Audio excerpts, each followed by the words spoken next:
এজন্য আজকালকার যুবক জান্নাতে যাওয়ার জন্য খুব বেশি আমল করা তার লাগবে না, অনেক নফল তার লাগবে না, শুধুমাত্র হারামগুলো থেকে নিজেকে বাঁচিয়ে ফেলতে পারলে জান্নাতুল ফিরদাউসের উঁচু মাকামে তার জায়গা হয়ে যাবে। ইত্তাকিল মাহারিমা তাকুন আবাদান নাস, তাহলে তুমি বড় ইবাদতকারী হিসেবে গণ্য হবে। ওয়ারদা বিমা কাসামাল্লাহু লাকা তাকুন আগনান নাস, আল্লাহ তাআলা তোমার বরাদ্দে যা দিয়েছেন সে বরাদ্দ পাওয়ার পরে তুমি খুশি হয়ে যাও, তুমি ওটাতে সন্তুষ্ট হয়ে যাও, তাহলে তুমি গোটা মানব জাতির মধ্যে সেরা ধনী হিসেবে পরিগণিত হবে।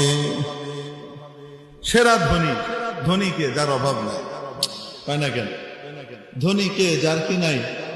অভাব দুই রকম, এক রকমের অভাব ধনের অভাব, আরেক রকমের অভাব মনের অভাব।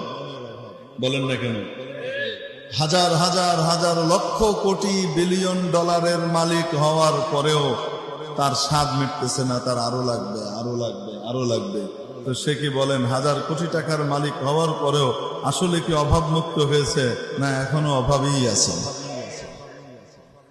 আরেকজন ব্যক্তির কাছে কিছুই নাই, মাথার উপরে চাল নাই, বাড়িতে খাবারের জন্য চুলা নাই, চাল চুলা নাই, এত গরিব, কিন্তু তারপরেও তার মনের ভিতরে শান্তি, আমার আল্লাহ আমাকে যা দিচ্ছেন তাতে আমি খুশি, চলে যাচ্ছে।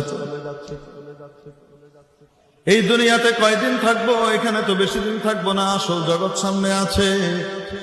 অতএব আল্লাহ আমাকে যা দিয়েছেন তাতেই আমি খুশি, আমার অনেক ধন দৌলতের দরকার নাই। হ্যাঁ, চেষ্টা তদবির তো হালাল কামাইয়ের জন্য করতেই হবে। চেষ্টা তদবির করার পরে, হালাল উপায়ে চেষ্টা করার পরে বরাদ্দে যা আসে, কপালে যা আসে, ভাগ্যে যা আসে সেটার উপরেই খুশি হয়ে যাওয়া। কি অর্থ? তোমার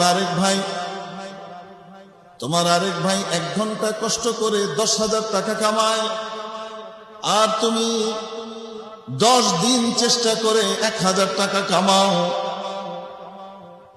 তুমি তাকে নিয়ে হিংসা করো না, কারণ বন্টনটা করেছেন কে?